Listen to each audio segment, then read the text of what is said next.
what's up and welcome. I'm the one and only West Coast King, and welcome back to Major League 90, where we are talking Major League Soccer. Now, the first match day of the season has come and gone, and a couple of the results were pretty interesting. So the first thing we're going to do today is take a look at a couple of those results with a game I like to call Overreactions. And what that is one result over the course of the season somehow has got fans reacting crazy, making wild claims and predictions just based on one result. So let's take a look and see what these overreactions are. Now, the first score that stands out obviously is going to be the 4-1 thrashing that the LA Galaxy put on DC United at the StubHub Center in Carson, California. Now, the overreaction here is that the LA Galaxy are obviously the best team in the league. Whoa, pump your brakes. I believe that one is an overreaction. What did we learn from that game? LA Galaxy are good at home. We already knew that. I said earlier, they're one of the best teams in the league at home, nearly unbeatable at times, and they beat a team that is hurt and kind of trying to find an identity after they lost Perry Kitchen, their leader, and Bill Hamid, their goalkeeper, is out.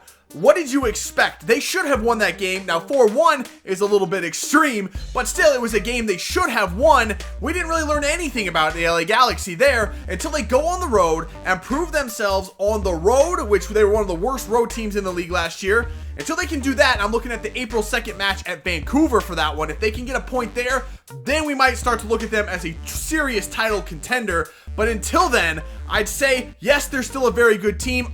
They're always going to be in the mix. They're the LA Galaxy, but the best team in the league? Probably not.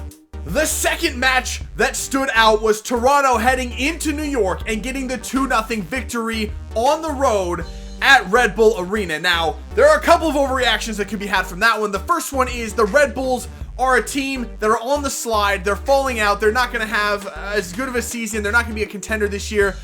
Whoa, I'd say that one's an overreaction as well. They're still a good team. Don't underestimate what they're doing there in New York. That front office really knows what they're doing, and that team still has veteran leaders all over the place. I think they'll pull it together eventually.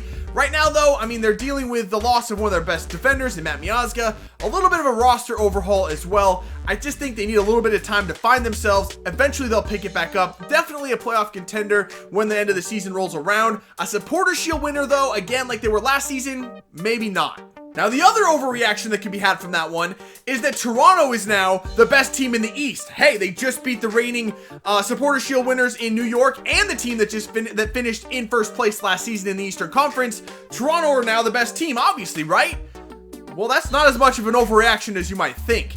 Toronto, in my opinion, has one of the best rosters in the MLS. On paper, they go toe-to-toe with the LA Galaxy for the title of best team, talent-wise, on paper. Now, whether they can put that on the field or not has been the question over the years for Toronto. They've always had a pretty decent roster, but they haven't been getting the results that they need. This season, I think, is going to be different. I do think they are a top 2 team in the Eastern Conference. They proved it by going into New York and beating a very good New York Red Bulls team. So, the best team in the East?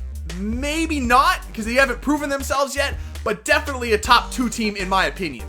So the third and final match result we're going to look at in this segment is the 1-0 victory Sporting Kansas City earned over the Seattle Sounders up at CenturyLink Field in Seattle. I was there for that game. Yeah, I was disappointed in that, but the overreaction to be had here is Seattle is in trouble.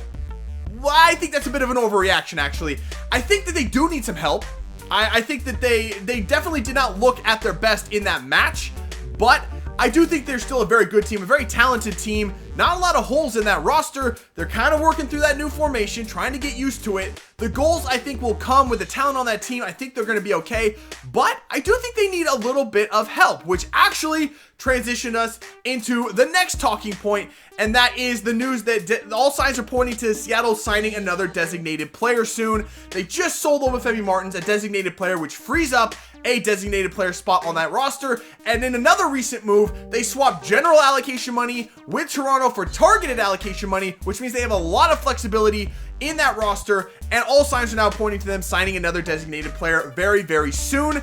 And unfortunately, well, that sounds good. Unfortunately, it sounds like they're looking at another attacking option. I don't know if that's the best decision, considering they have Dempsey and Valdez as designated players playing up top in the 4-3-3 alongside youngster Jordan Morris, who also needs playing time. I'd like to see them go after a midfielder, possibly. Pairing a good designated player midfielder in there with Ozzy Alonso and Ivan Schitz would be amazing. I think that would give them a very solid core.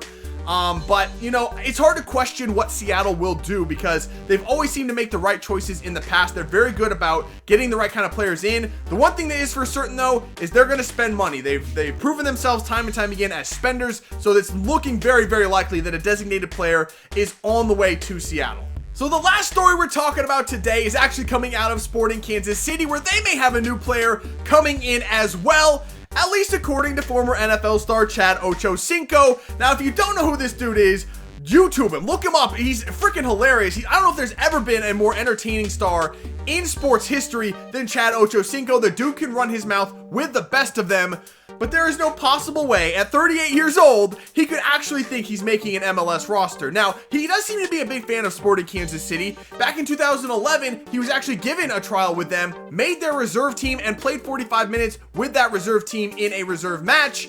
But if you dig deeper into that, you can see it was more of a favor to Chad Ochocinco, as the NFL was in lockout at the time. He needed a place to train and stay fit. They gave him that spot on the reserve team.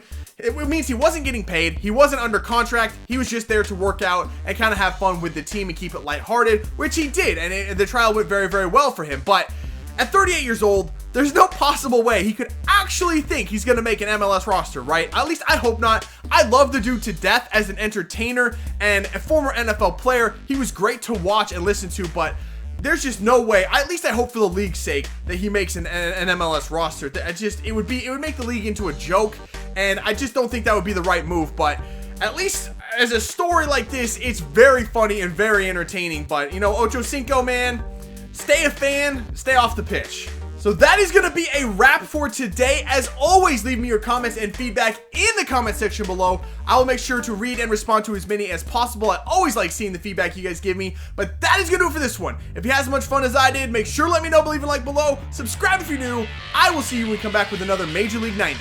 See ya.